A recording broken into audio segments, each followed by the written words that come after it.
जय गुरु जी कहिए, ऐश करते रहिए। गुरु जी की प्यारी संगत को जय गुरु जी के चरणों में कोटि कोटि प्रणाम। ओम नमः शिवाय, शिव जी सदा सहाय। ओम नमः शिवाय, गुरु जी सदा सहाय।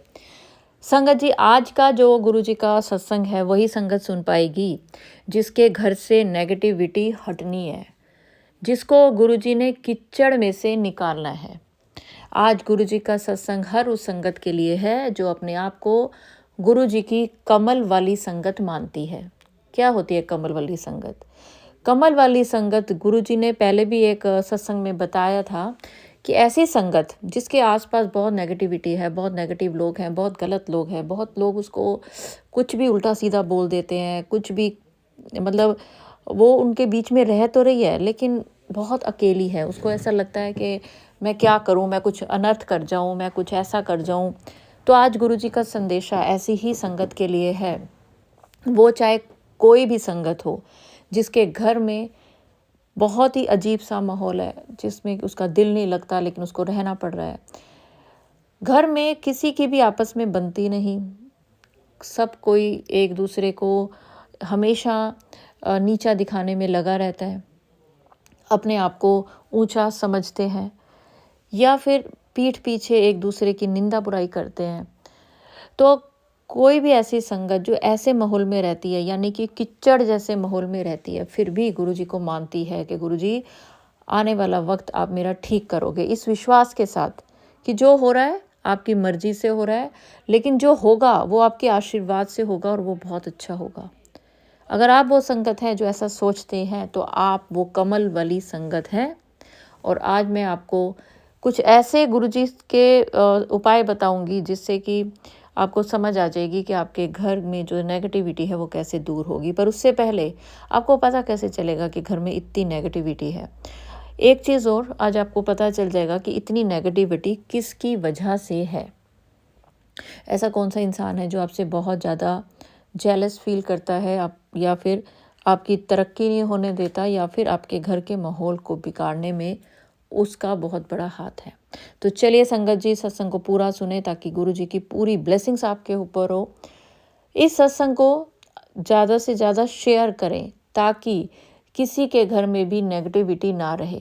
अगर आपका एक शेयर ऐसे घर में पहुंच गया जहां पे बहुत ज़रूरत है गुरु जी के इस उपायों की, इस सत्संग की, तो यकीन माने सिर्फ उनका ही कल्याण नहीं होगा, आपका भी बहुत कल्याण होगा। और अगर आप अभी इस चैनल पे नए हैं जिसका नाम है positive thinking with Deepa Chhibber और मेरा नाम है दीपा छिब्बर, और अगर अभी तक आपने सब्सक्राइब नहीं किया तो ज़रूर करें। सब्सक्राइब करने का कोई पैसा नहीं लगता। अगर आप ऐसी संगत हैं तो कमेंट्स में लिखें ताकि गुरु जी की मेहर भरी नज़र आपके ऊपर हो, गुरु जी का मेहर भरा हाथ आपके ऊपर हो। संगत जी, मैं आपको कुछ ऐसे आज संकेत बताने वाली हूँ और साथ साथ उनके उपाय भी ज़रूर बताऊंगी ताकि आप गुरु जी के जो ये सत्संग सुन रहे हैं इसका आपको जो असर है वो समझ आए कि आप क्यों सुनते हो सत्संग। सत्संग सुनने से आपकी ज़िंदगी में क्या बदलाव आता है। अगर आप सत्संग सुन रहे हैं लेकिन आपकी ज़िंदगी में कोई बदलाव नहीं आ रहा तो आपका थोड़ा सा ध्यान जो है वो डामाडोल हो जाता है। आपको लगता है कि मेरे साथ तो कुछ ऐसा हो ही नहीं रहा। लेकिन आज आराम से बैठ के सोचना कि सत्संग सुनने के बाद क्या आपको ऐसा नहीं लगता कि गुरुजी आपको ये सब कुछ इसलिए सुना रहे हैं कि तू अकेली नहीं है, मैं तेरे साथ हूँ। तू अकेली नहीं है, तेरे जैसे लाखों करोड़ों लोग हैं जो कि दुख से बाहर निकले हैं। आज तेरे ऊपर दुख है तो ये तेरी परीक्षा है, कल सुख भी होगा और इतना सुख होगा कि तू ये दुख वाले दिन भूल जाएगी और ये बहुत जल्दी होगा। जो भी संगत ये सत्संग सुन रही है उसकी ज़िंदगी में आने वाले 25 तारीख को ऐसा बदलाव आएगा कि आप हैरान हो जाएंगे। 25 तारीख से पहले पहले आपकी ज़िंदगी में कुछ बहुत अच्छा होगा, कुछ ऐसा होगा जो कि खुशी मनाने वाला होगा। और आप वो सत्संग मेरे साथ ज़रूर शेयर करना। मैं वो गुरु जी की जब आज्ञा हुई सारी संगत के साथ ज़रूर शेयर करूँगी। तो संगत जी, पहले मैं आपको बताती हूँ वो 5 संकेत जिससे कि आपको पता चले कि आपके घर में कितनी नेगेटिविटी है, और साथ ही गुरु जी की शरण में रहकर मन में शांति गुरु जी की प्रार्थना, गुरु जी का मंत्र जाप करके, और जो ये पॉजिटिव बातें सुन के इस नेगेटिव माहौल को भी आप कैसे पॉजिटिव माहौल में बदल सकते हैं। पर पहले हम सुनेंगे कि क्या है वो 5 संकेत और कैसे हम एक ऐसा रक्षा कवच बना सकते हैं जिससे कि कोई भी हमारे जीवन को ऐसी चीज़ों के अंदर ना फंसा दें, हम बुरी चीज़ों में ना फंसे, हमारे घर में, हमारे घर के लोगों में कभी भी डर ना हो। किसी डर जो है ना, वो सबसे बड़ी नकारात्मक चीज़ है। किसी भी चीज़ को लेके डर ना हो, कुछ भी उन्होंने कर दिया तो कर दिया। आप हमेशा अपने परिवार के साथ खड़े रहें। बहुत सारे घरों में ऐसा होता है कि कुछ एक गलती एक घर का परिवार का सदस्य करता है, लेकिन कुछ लोग उस सदस्य का इस गलती का फ़ायदा उठा के घर के बाकी सारे घर के लोगों को तंग करते हैं, परेशान करते हैं, ब्लैकमेल करते हैं। और कई बार ऐसा होता है कि वो घर के जो लोग हैं वो इतने ज़्यादा इन नेगेटिविटी से प्रभावित हो जाते हैं कि कई बार तो उनका मन करता है कि हम कुछ अपने आप को कर लें। लेकिन आपको करना क्या है? अगर आपके परिवार का कोई सदस्य गलती से कुछ गलती कर भी दिया है, तो भी आप उसके साथ रहें। ये दुनिया, जब आप कुछ अच्छा कर रहे होगे आपको नीचे खींचेगी, लेकिन जब आप डूब रहे होगे आपको हाथ देके उभारेगी नहीं, बचाएगी नहीं। तो इस दुनिया के चक्कर में अपने परिवार को ख़त्म ना करें।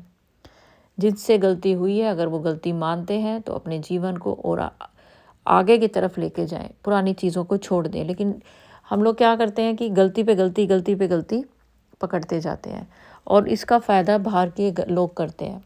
वो आपके परिवार में फूट डालने का काम करते हैं। उनको एक छोटी सी चीज़ पता चलती है और वो उस चीज़ का ऐसा यूज़ करते हैं कि आपके घर में नेगेटिविटी आ जाती है। अब मैं आपको वो 5 संकेत बता रही हूँ। ये बहुत ही सत्संग जो है महत्वपूर्ण है। बहुत सारे लोगों को लगता है कि हमारे घर का माहौल तो इतना अच्छा था, एकदम से ऐसे कलेश कैसे पड़ गया। ये बच्चे हमारे इतना पढ़ते लिखते थे, एकदम से ऐसे कैसे इनका पढ़ाई से मन उठ गया, ये ऐसे परेशान रहने लग गए, हमें बताते भी नहीं है। एक चीज़ और मैं बताऊंगी कि हमेशा ऐसा नहीं सोचना कि हमारे ऊपर ये परेशानी है तो ये किसी ने किया ही कराया है। कई बार आपकी कोई बीमारी या कोई कलेश या कोई परेशानी, इनका और कोई कारण भी होता है। इसलिए परेशान ना होए, पूरी श्रद्धा के साथ, पूरे विश्वास के साथ, पूरी पॉजिटिव सोच के साथ ये सोचिए कि मैं जो कुछ जी रहा हूँ ये गुरु जी की आज्ञा से और गुरु जी की शरण में जी रहा हूँ, और ये जो गुरु जी की शरण है ये मेरे लिए रक्षा कवच है। तो अब मैं बताती हूँ आपको कि वो 5 क्या संकेत हैं। पहला संकेत है कि बार बार घर में एकदम से माहौल ख़राब हो जाता है, एकदम से ऐसे लगता है जीना मुश्किल हो जाता है, तनावपूर्ण, जैसे कहते हैं ना, घर का माहौल ऐसे हल्का नहीं होता, भारी हो जाता है, समझ ही नहीं आता ये समय कैसे कटेगा। ये पहला संकेत है। अगर ऐसा होता है, अचानक से बैठे बैठे माहौल ख़राब हो गया और एकदम से सबका मूड ख़राब हो गया, तो यानी कि नेगेटिव चीज़ कोई है, और वो नेगेटिव चीज़ क्या है वो भी आपको बताऊंगी।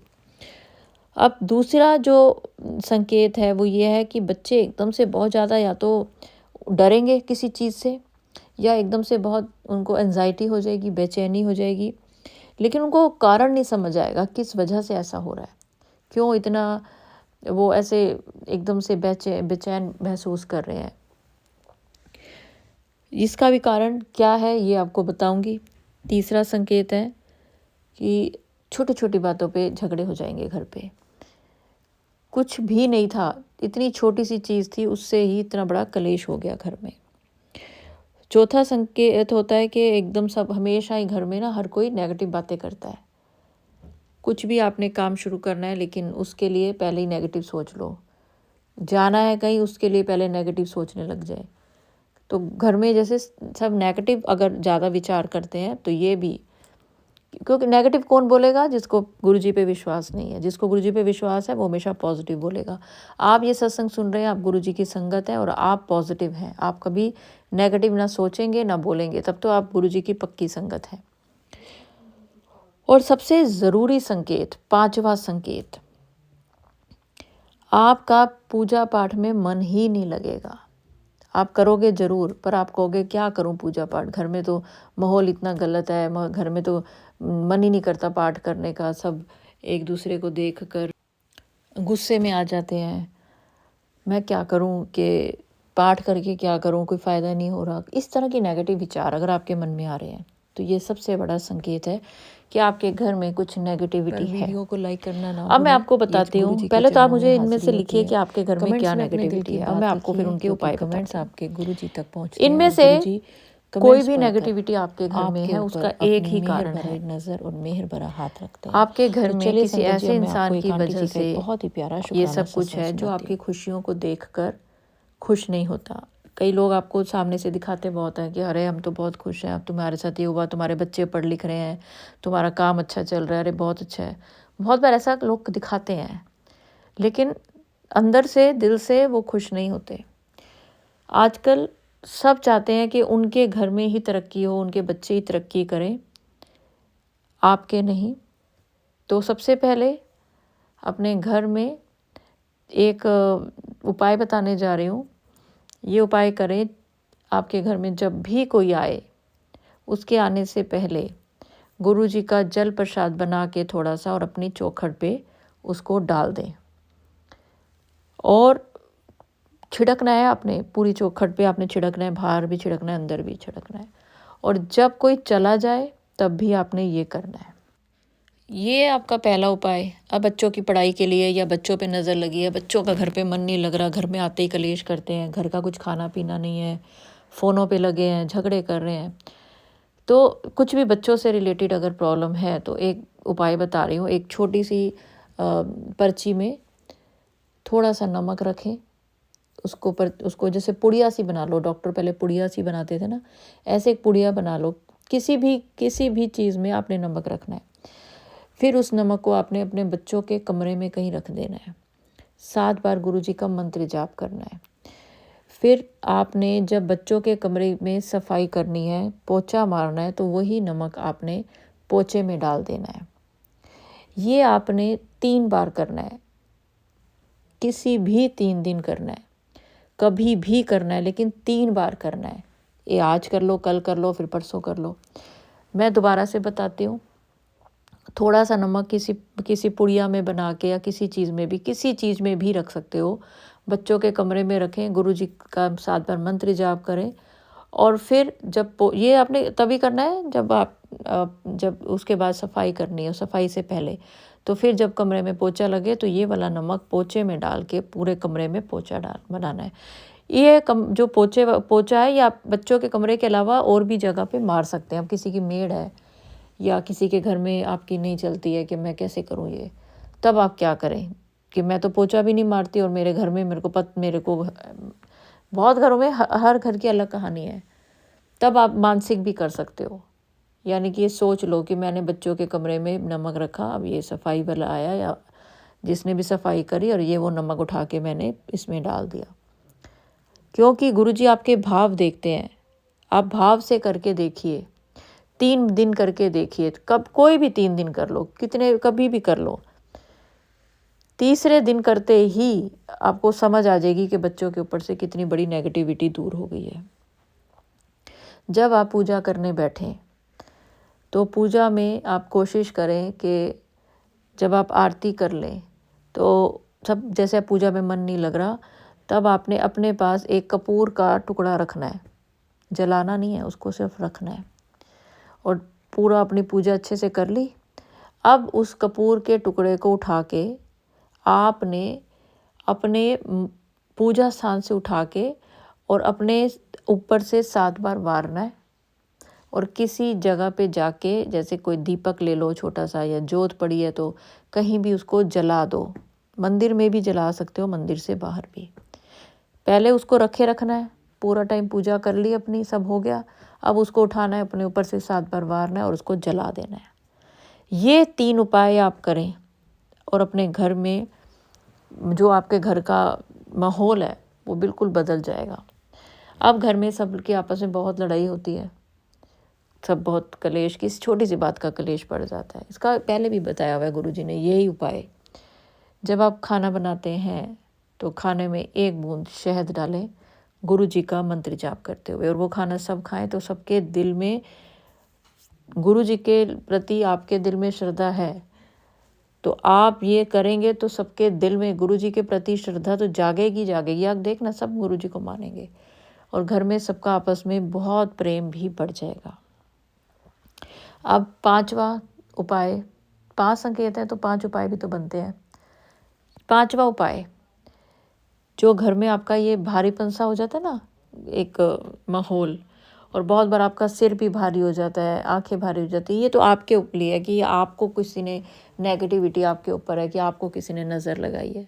जो आपको जब शरीर भारी लगता है, उठने का मन नहीं करता, आंखें भारी हो गई, सिर भारी हो गया, अच्छे भले थे, घूमने गए थे और थक टूट के आ गए और घर आके फिर किसी छोटी सी बात पे कलेश हो गया, तो अब जब भी आप घूमने जाएं, एक छोटा सा लौंग का टुकड़ा, लौंग होती है ना, एक जिसमें फूल हो ना हो कोई बात नहीं, आपने अपनी जेब में रखना है, 7 बार गुरु जी का मंत्र जाप करना है और गुरु जी से कहना है, गुरु जी आप मेरे साथ चलो। अगर आपके पास गुरु जी का ब्रेसलेट है, लॉकेट है, कुछ भी है, पहन के जाओ और एक लौंग अपनी जेब में लेके जाओ, अपने पर्स में रख लो और रखे रहने दो उसको, आपको रखे रहो उसका कोई उसको ना, तो आपने अगर कभी आपको अपने सफाई करते हुए आपको लगे क्या करूं, लॉन्ग चेंज कर लूं, अब तो माहौल अच्छा है तो अब लॉन्ग चेंज कर लेता हूं या कर लेती हूं, तो तब उस लौंग को आप कहीं मिट्टी में दबा दो और नई लौंग लेके तब आप बाहर निकलो। आपका तो शरीर हल्का होगा ही होगा, आपके घर का वातावरण भी बहुत हल्का हो जाएगा। ये 5 उपाय करके देखें, ज़िंदगी बदल जाएगी। 25 अगस्त से पहले ही आप सब कर लोगे उपाय, मुझे पता है, और फिर आप मुझे अपने प्यारे प्यारे शुक्राना सत्संग भेजोगे। गुरु जी का रक्षा कवच का जो उपाय है ये आप करके देखें, गुरु जी का नाम लेके देखें, मंत्र जाप करके देखें और रोज़ गुरु जी से एक अरदास करें, गुरु जी मुझे इस कीचड़ से निकालो, मुझे इस कीचड़ से निकालो। ये आपने गुरु जी का रक्षा कवच बनाना है, 21 बार बोलना है गुरु जी के सामने। पहले आपने 7 बार मंत्र जाप करना है और फिर 21 बार बोलना है, गुरु जी मुझे इस कीचड़ से निकालो, क्योंकि आप हो वो कमल वाली संगत जिसको गुरु जी ने कीचड़ से निकालना है। लेकिन एक बात पता होनी चाहिए आपको कि कमल वाली संगत जो है, कमल का जो फूल है वो माँ लक्ष्मी को चढ़ता है, तो उसका अपना ही एक महत्व है। और अब मैं आपको गुरु जी का एक बहुत ही प्यारा एक आंटी जी का शुक्राना सत्संग सुनाती हूँ। पर अगर अभी तक आपने चैनल को सब्सक्राइब नहीं किया तो ज़रूर करें, क्योंकि चैनल को सब्सक्राइब करने के बाद ही आप गुरु जी के इतने प्यारे प्यारे शुक्राना सत्संग सुन सकते हैं। जय गुरु जी, शुक्राना गुरु जी। चलिए सुनते हैं बहुत ही प्यारे शुक्राना सत्संग। कल मैं रात को हेलो दीपा आंटी, जय गुरु जी, शुक्राना गुरु जी, ओम नमः शिवाय, शिव जी सदा सहाय, ओम नमः शिवाय, गुरु जी सदा सहाय। दीपा आंटी, मैं बहुत दिन के बाद अपना शुक्राना सत्संग भेज रही हूँ। इन सब दिनों में काफी कुछ चीजें हुई, काफी कुछ अच्छी चीजें हुई हैं और मैं आपको बताना चाहती हूँ कि कल मेरे साथ एक चीज हुई। मैं अपने ऑफिस से आ रही थी, ऑटो से उतरी तो मैं एक आंटी के पास गई गुलाब का फूल लेने के लिए। तो आंटी ने मुझे दे दिया, लेकिन मेरे पास 20 रुपए का नोट था, तो उनको मुझे 10 रुपए या 5 रुपए रिटर्न करने थे। तो उन्होंने बोला कि नहीं मेरे पास छुट्टा नहीं है, आप कहीं और से ले लो। यूजुअली ऐसा होता नहीं है, वो लोग छुट्टा रखती हैं जब सुबह से काम कर रहे हैं तो। बट उन्होंने मुझे फूल नहीं दिया। मैं दूसरी आंटी के पास गई फूल लेने के लिए, तो मैंने वो दूसरी वाली आंटी को बोला कि आंटी मुझे गुलाब का फूल दो। तो वो अजीब अजीब सा दे रही थी, तो मैंने उनको बोला आंटी अच्छे वाले दो, मुझे गुरु जी को चढ़ाना है। तो वहां पे एक और आंटी थी, बिन्नी आंटी करके। तो उन्होंने बोला गुरुजी को चढ़ाना, आप गुरुजी को मानते हो? मैंने बोला हाँ। तो उन्होंने अपना लॉकेट दिखा के बोला ये वाले गुरुजी? तो मैंने बोला हाँ आंटी, यही वाले गुरुजी हैं। तो फिर ऐसे ही नॉर्मली हाय हेलो हुआ उनसे, फिर मैंने फूल लिया। फिर उन्होंने पूछा कि आप सत्संग में जाते हो, मंदिर जाते हो? तो मैंने बोला आंटी मैं सत्संग में तो नहीं जाती हूँ, लेकिन मैं मंदिर जाती हूँ। सत्संग में मुझे जाना है काफी टाइम से, लेकिन मुझे कहीं पता नहीं है। और मैंने एक बार पूछा भी था मंदिर में, तो अंकल ने बोला था कि आपको जब भी दर्शन करना होगा तो आप मंदिर ही आ जाना। बट एज लाइक मुझे एक बार सत्संग में देखना था, सत्संग कैसे होता है, वहां पे लोग अपना शुक्राना सत्संग कैसे शेयर करते हैं। ओवरऑल मुझे एक बार जाना था कि मतलब कैसा होता है। तो फिर उन्होंने बोला कि अरे आप तो बड़े अच्छे टाइम पे मिले हो, कल ही एक सत्संग होने वाला है हम लोग के घर के नियर बाई। तो मैंने बोला आंटी कहाँ पर? तो बोली कि इसी लोकेशन में हो रहा है, मैं चार बंगला की लोकेशन में रहती हूँ अंधेरी वेस्ट में। तो मैंने बोला अरे ये तो बहुत अच्छी बात हो गई, मैं तो इधर ही रहती हूँ। तो फिर मैंने आंटी को बोला आंटी आप मुझे वो फोटो दे दो जिसपे वो आंटी का लगा हुआ है स्टेटस। तो उन्होंने बोला कि ठीक है मैं आपको फोटो दे देती हूँ, आप क्लिक कर लो, आप उनको फोन कर लेना खुशबू आंटी को। तो मैंने फिर फोटो लिया, फिर मैंने घर आके खुशबू आंटी को फोन किया। तो उन्होंने पूछा कि आपको कैसे कैसे मिला कांटेक्ट। तो फिर मैंने उनको बताया, आंटी भी खुश हो गए। आंटी बोले कि अरे नहीं नहीं आप आओ, आप दर्शन करो आके। फिर आज मैं गई, आज मैंने वहां पे 2 घंटे वहां में रही अपने ऑफिस से। उसके बाद और आंटी आप बिलीव नहीं करोगे उनका घर कहाँ पे था, मतलब मैं हर दिन उसी रास्ते से ऑफिस जाती हूँ, ऑफिस से घर आती हूँ और बीच में उनका बिल्डिंग पड़ता है। मैंने वहां पे जाके अपना शुक्राना सत्संग में बोला कि आंटी ऐसी ऐसी चीजें हुई कल और आज मैं यहाँ पे आई हूँ सत्संग में। तो सब लोग बोलने लगे अरे वाह बहुत अच्छी बात है ये। और मुझे इतना अच्छा फील हुआ, इतना अच्छा फील हुआ। मोगरे का खुशबू आ रहा था वहां पे। तो मैंने गुरुजी को बोला गुरुजी आपको लग रहा है आप मुझे बता सकते हो क्या कि आप मुझे सुन रहे हो? आप मुझे थोड़ा हिंट दे सकते हो क्या? आपको पता है क्या कि मैं भी हूँ यहाँ पे आपकी सत्संग आपकी आपकी संगत। तो अगर आपको ऐसा लग रहा है ना तो आप मुझे गुलाब का खुशबू दो, मुझे चाहिए। तो मोगरा का खुशबू आ रहा था, खुशबू आते आते अचानक से गुलाब का खुशबू आने लगा। तो आई लाइक ठीक है गुरुजी सब सुनते हैं, ऐसा नहीं कि नहीं सुनते हैं। क्योंकि कभी कभी कुछ चीजें होती हैं तो फिर हम सवाल करते गुरुजी आप सुन भी रहे हो कि नहीं। बट अभी मतलब ऐसा एक टाइम आ गया ना कि I just surrendered my self. मुझे अब किसी भी तरह का कोई डाउट नहीं, कुछ भी नहीं, मतलब कोई नेगेटिविटी नहीं। सब सब मैंने छोड़ दिया है, सब कुछ मैंने सरेंडर कर दिया है। और मैं अभी अभी एक नए जॉब पे भी शिफ्ट हुई हूँ जहाँ पे सब चीजें अच्छी चल रही है। पहले मैं ईडी कर रही थी, अभी मैं राइटिंग कर रही हूँ। मेरा ईडी का भी काम चालू है, इधर भी काम चालू है। तो everything is going very well and I am very grateful and I am very very thankful कि अभी सब चीजें ठीक चल रही हैं। पैसे थोड़े कम कमा रही हूँ लेकिन इतना कमा रही हूँ कि अपने आप को चला सकूं। जो होगा आगे लाइफ में अच्छा ही होगा। सबके लिए अच्छा ही प्रे करती हूँ, जितनी भी संगत है सबके लाइफ में सब बहुत अच्छा हो। गुरुजी सबको बहुत बहुत बहुत ज्यादा ब्लेसिंग दे और आप भी हमेशा खुश रहो। आपका ही सत्संग सुन सुन के हम सारे उपाय करते हैं, हम सब कुछ करते हैं। तो मैं अपना शुक्राना सत्संग यहीं पे फिनिश करना चाहूंगी आंटी। मैं कोशिश करूंगी कि मैं दूसरा अपना शुक्राना सत्संग जल्द से जल्द फिर से भेजूं, क्योंकि मैं यही वाला मैं बहुत टाइम के बाद भेज रही हूँ। तो थैंक यू सो मच हम सबकी जिंदगी में बने रहने के लिए। जय गुरु जी, शुक्राना गुरु जी, ओम नमः शिवाय, शिव जी सदा सहाय, ओम नमः शिवाय, गुरु जी सदा सहाय। जय गुरु जी, शुक्राना गुरु जी, अनंतम अनंतम शुक्राना। शुक्राना आंटी, बहुत अच्छा। आपने ना सबको ही अपने साथ में गुरुजी का सत्संग अटेंड करवा दिया। ऐसे लग रहा था हम आपके साथ ही हैं, आप फूल ले रहे हैं और हमें सबको इतनी प्यारी रोज़ की स्मेल आ रही है। तो चलिए संगत जी, अगर आपको भी ऐसा फील हो रहा है कि आप भी गुरुजी के सत्संग में होके आए हैं तो ये सत्संग आपके लिए है। और आप अगर अभी तक नहीं गए तो ज़रूर जाएंगे, चाहे गुरुजी के मंदिर जाएं, गुरुजी के आश्रम जाएं, गुरुजी के सत्संग में जाएं या फिर आप अपने घर में गुरुजी का सत्संग कराएं। लेकिन उससे पहले जो घर की नेगेटिविटी है वो एकदम से ख़त्म हो जाएगी, क्योंकि गुरुजी का सत्संग अगर आपने सुना है और ये ऐसा सत्संग सुना है जिसमें आप गुरुजी के सत्संग में ही जा रहे हैं, तो यकीन माने आपके घर से बहुत जल्दी ऐसी नेगेटिविटी दूर होगी। और आज एक बात तो है, जिस भी इंसान ने आपके ऊपर ब्लैक मैजिक किया है या नज़र लगाई है या टोक लगाई है, आपको गुरुजी उसका चेहरा सपने में ज़रूर दिखाएंगे। और अगर आपको ऐसा नज़र आता है तो आप अपना वो कल्याणकारी जो ड्रीम दर्शन है वो बोलकर मुझे ज़रूर मेरे नंबर पे भेजें जो स्क्रीन पर चल रहा है। मैं वो बाकी संगत के साथ ज़रूर शेयर करूंगी और आप नीचे ड्रीम दर्शन लिख देना। तो चलिए संगत जी, अगर सत्संग अपलोड करने में मुझसे कुछ भी गलती हो गई हो तो गुरुजी मुझे माफ़ करें। और मंत्र जाप के साथ मैं अगले सत्संग की ओर बढ़ती हूँ और चाहूँगी आप सब मेरे साथ ज़रूर बोलें, ओम नमः शिवाय, शिव जी सदा सहाय, ओम नमः शिवाय, गुरु जी सदा सहाय। जय गुरु जी, शुक्राना गुरु जी, अनंतम अनंतम शुक्राना। जय गुरु जी।